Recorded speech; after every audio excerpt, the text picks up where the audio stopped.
పార్లమెంటులో అడుగు పెట్టండి. మీ ఆడబిడ్డని పార్లమెంట్లో అడుగు పెట్టించే బాధ్యత మీదే అని చెప్పి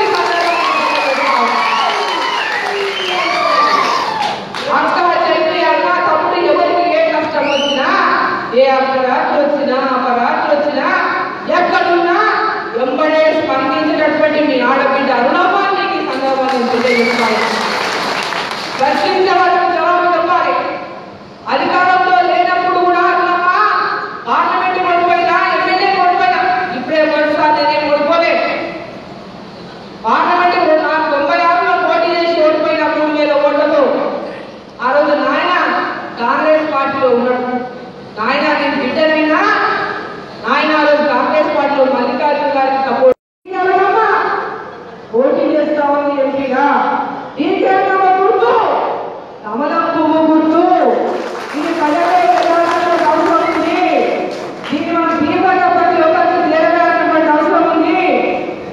కాబట్టి ప్రతి ఒక్క కార్యకర్త ఈ రోజు ఈ రాష్ట్రంలో ఉన్నటువంటి నిరంకుశ పాలన అంతం పొందించడానికి ఇది మరి పునాదిగా మనం దీన్ని ప్రారంభించాలని చెప్పి సందర్భాన్ని కోరుతా ఉన్నాం. మామూలుగా పార్లమెంట్ స్థానాన్ని మనం కైవసం చేసుకుని తెలంగాణలో ఇగో బీజేపీకి ప్రారంభమైంది. అలా బీజేపీ ప్రత్యామ్నాయమైనటువంటి మాట మనం తెలిపాల్సినటువంటి అవసరం ఉందని చెప్పి సందర్భాన్ని తెలియజేస్తా ఉన్నాం. ఈరోజు మనకి ఎన్నో సమస్యలు ఏ ఊళ్ళో వచ్చి ఇక్కడ పోటీ చేస్తే ఇక్కడ తెలంగాణ కోసం ఆదరించి పంపించిన విషయాన్ని టీఆర్ఎస్ పార్టీ వాళ్ళు గుర్తుంచుకోవాలని చెప్పి సందర్భంగా హెచ్చరిస్తా ఉన్నాను. ఈరోజు ఈ గడ్డ కాదు, ఈ పాదమూలు గడ్డకు నిలబడినటువంటి ముగ్గురులో పోల్చుకుంటే ఈ గడ్డకు సేవ చేసినటువంటి చెప్పినటువంటి వ్యక్తిగా నేను మాత్రమే మిగులుతా. సేవ చేసిన శక్తి, సేవ చేస్తున్న శక్తి, సేవ చేసే శక్తి 3 నా దగ్గరే ఉన్నాయని చెప్పి సందర్భంగా తెలియజేస్తా ఉన్నాను. చిత్తశుద్ధితో ఈ ప్రాంత అభివృద్ధి కోసం, ఈ జిల్లా కోసం కేంద్రంలో నరేంద్ర మోడీ గారు ఖచ్చితంగా అధికారంలో ముందు తీర్చారు. ఈ దేశ ప్రజలంతా కూడా మోడీ గారిని చూస్తున్నారు. ఆయన నాయకత్వం ఈ రోజు ఈ దేశానికి అత్యవసరమైన సందర్భాన్ని తెలియజేస్తా ఉన్నాను. ఒకప్పుడు ఇందిరాగాంధీ గారు ఈ దేశానికి ఏదో పటిష్టమైనటువంటి నాయకత్వం అందించిందో అదే విధంగా దాన్ని పటిష్టమైన నాయకత్వం కేవలం మోడీ గారు అందించాలని ఈ సందర్భాన్ని తెలియజేస్తా ఉన్నాను. ఒకప్పుడు కాంగ్రెస్ అంటే ఈ దేశానికి స్వాతంత్రం తెచ్చినటువంటి పార్టీగా ఏ విధంగా ప్రజల్లో నాటుకొని పోయిందో అదే విధంగా దేశం కోసం మోడీ గారి పేరు నాటుకు పోతా ఉందని చెప్పి సందర్భంగా తెలియజేస్తా ఉన్నాను. ఒక నిరంకుశమైనటువంటి పాలన, నియంత్రిత పాలన, సెంటిమెంట్లతో నిర్లక్ష్యం గురైందని సెంటిమెంట్ తీసుకొచ్చి అనేక రకాలుగా మనం ప్రజల యొక్క తెలంగాణ ప్రజలు అన్ని రకాలుగా వాళ్ళ ఆకాంక్షలను ముందు పెట్టి సెంటిమెంట్తో ఆడుకొని తెలంగాణ రాష్ట్రాన్ని మనం తెచ్చుకున్న తర్వాత ఈరోజు ఆ సెంటిమెంట్తో ఆడుకుంటూ ఇంకా తెలంగాణ ప్రజలకు తీవ్రమైనటువంటి మోసాలను చేసినటువంటి ఉన్న వాళ్ళని కూడా నీళ్ళు బొమ్మలుగా మార్చి వేసినటువంటి కేసీఆర్ యొక్క రాజకీయ నిరంకుశ పాలన అంతం చేయాల్సినటువంటి అవసరం ఉంది అనేటువంటి ఉద్దేశంతోనే బీజేపీ పార్టీ తెలియజేస్తాను. తెలంగాణ రాష్ట్రంలో సాధ్యమవుతుంది. ఒక జాతీయ పార్టీ పూర్తిగా నిర్వీర్యమైపోయింది కాంగ్రెస్ పార్టీ. ఇంకొక జాతీయ పార్టీకే టీఆర్ఎస్ పార్టీని ఓడించే శక్తి ఉందని బీజేపీ పార్టీ వెంబడగా మనం అధికారంలో రేపు ఆయన వచ్చి కూర్చున్నాడు మొన్నే కుర్చీగా. ఆ కుర్చీ రానికి మనకి ఇంకో 4 ఏళ్ళు కష్టపడాలి. కానీ కేంద్రంలో ఈరోజు మోడీ గారి నాయకత్వాన్ని దేశ ప్రజలంతా కూడా దేశ భద్రత కావాలి, ఈ దేశానికి రక్షణ కావాలి, ఈ దేశాన్ని ఒక విచ్ఛిన్నకర శక్తులు విచ్ఛిన్నం చేయాలంటే దేశ సమగ్రత రావాలి, ప్రోత్సహించి పట్టుబట్టి గెలిపించిన విషయాన్ని మర్చిపోవద్దని చెప్పి సందర్భంగా గుర్తు తెలియజేస్తాము.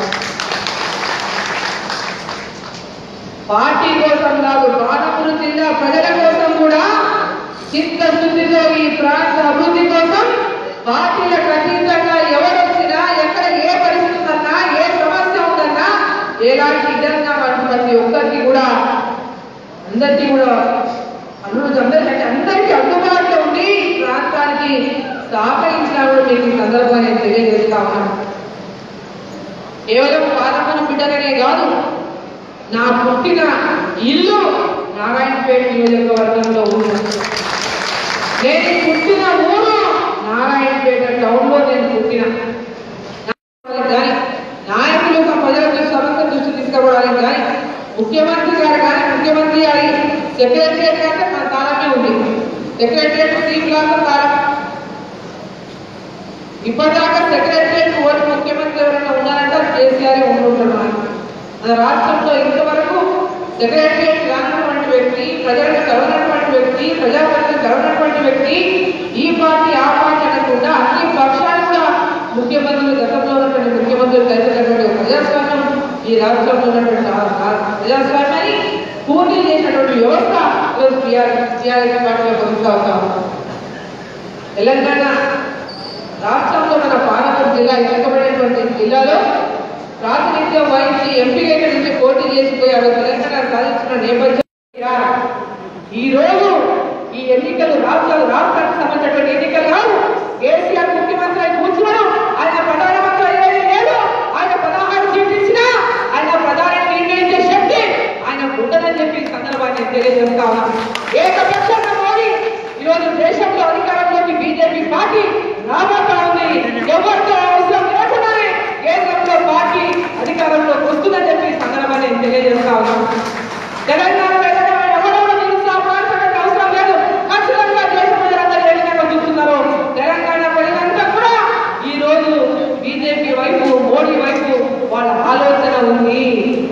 ఆ ఆలోచన మనము ఓటు దగ్గర ఆ ఈవీఎంలో ఓటు వచ్చే వరకు మనం ఎప్పటి నుండి నడిపించాల్సినటువంటి అవసరం ఉందని చెప్పి జిల్లా చేసినప్పుడు నారాయణపేట జిల్లా కావచ్చు, బట్ 2 పార్లమెంట్లకు జిల్లా అంటే సరిలే అనుకో. ఇన్ని జిల్లాలు చేసినప్పుడు నారాయణపేట జిల్లా ఎందుకు కావద్దు? ప్రజల యొక్క ఆకాంక్ష, ప్రజల యొక్క ఇది తెలుసుకొని ఆ పోరాటం యొక్క విలువ చేసింది కాబట్టి జిల్లా అయ్యాక తప్పదని కూడా ఈ సందర్భాన్ని తెలియజేస్తా ఉన్నాను. ఈ ప్రాంతంలో ఉన్నటువంటి అక్క చెల్లెళ్ళు, అన్న తమ్ముళ్ళు, పిల్లలు అందరూ కూడా ప్రతి ఒక్కరు కూడా పార్టీలకు అతీతంగా మరి తెలంగాణ రాష్ట్రంలో కేంద్రంలో బీజేపీ ప్రభుత్వం ఏర్పడబోతున్న సందర్భంలో మరి మన పాలమూరు జిల్లా నుంచి ఎంపీగా ఇక్కడ నుంచి గెలిపించి మరి పార్లమెంట్ పంపండి. ఈ యొక్క మామూలు జిల్లాలో ఉన్నటువంటి సమస్యలన్నీ ఇక్కడ తాగునీటి సమస్యలు, మిషన్ భగీరథ మొత్తం రాష్ట్రం చూపంతా కూడా మామూలు వైపు ఉంది. రాష్ట్రం అంతా కూడా మామూలు పార్లమెంట్ ఏం జరగబోతా ఉందని చూస్తా ఉన్నాం. ఎందుకంటే అందరేమో అధికారం వైపు పరిగెడుతున్నారు. టీఆర్ఎస్ పార్టీ అధికారం ఉన్న పార్టీ, ఆడికి పోతే అభివృద్ధి జరుగుతుంది, ఆడికి పోతే ఇది జరుగుతుంది, మాకు అది చెప్పింది, మీకు ఇది చెప్పింది, అది చెప్పింది, నిజమే చెప్పుకుంటూ అందరూ కూడా గెలిచిన ఎమ్మెల్యేలు కూడా అటు పోయేటటువంటి పరిస్థితి ఈరోజు మనం చూస్తా ఉన్నాం. మరి అందరూ కూడా టీఆర్ఎస్ వైపు పోతుంటే అరుణమ్మ బీజేపీ వైపు ఎందుకు పోయిందబ్బా అని అందరూ ఆలోచిస్తున్నారు. అరుణమ్మ బీజేపీ వైపు ఎందుకు పోయింది? అందరూ టీఆర్ఎస్ మరి బీజేపీ లేదు కదా. రాష్ట్రంలో కేంద్రంలో బీజేపీ ఉంది, మన రాష్ట్రంలో బీజేపీ లేదు. మరి బీజేపీ అరుణమ్మ ఎందుకు పోయినట్లా అనేటటువంటి ఆలోచన అంటే ఈ దేశం గురించి పార్టీ మారినాక ఒక పార్టీ నుంచి అధికారంలో ఉన్నప్పుడు ఇంకో పార్టీలోకి జంపు చేసి నేను ఇప్పుడు ప్రజల యొక్క మొన్న ఎన్నికల్లో పోటీ చేశాం. ప్రజలు మమ్మల్ని నన్ను ఆదరించలేదు. నా నిర్ణయం సొంతంగా ఏ నిర్ణయం తీసుకోవాలో ఈరోజు తీసుకునే స్వేచ్ఛ నాకు ఉంది. ఈరోజు ఆ స్వేచ్ఛతోనే నాకు నచ్చిన పార్టీలో ఈరోజు చేరని చెప్పి సందర్భంగా ఒక పార్టీలో తెలిసి ఒక పార్టీలో పోలే ఇంకా కొంతమంది కుర్రకుంటలు నిలబడి ఆయన పార్టీకి వెళ్ళి ఎంపీగా ఆయన కుర్రకుంట మాటలు మాట్లాడుతున్నాడు. బంగ్లాలు కట్టిండ్రు, బంగ్లా నేను ఆ ఇంటికి కూడా పోకముందే ఈయన చూసినట్టు 7 గంటల అయిపోయింది. ఈరోజు వాళ్ళకు అధికారంతోనా విజిటింగ్ కార్డులతోనా పోస్టులు పెట్టుకొని కలెక్షన్ చేసేటటువంటి పరిస్థితి వాళ్ళని కానీ సత్యారెడ్డి కుటుంబం కానీ సత్యరెడ్డి బిడ్డలు నాకు కానీ అటువంటిది లేవని చెప్పి సందర్భంగా తెలియజేస్తాము. ఈరోజు Subscribe us and press the bell icon for more interesting updates.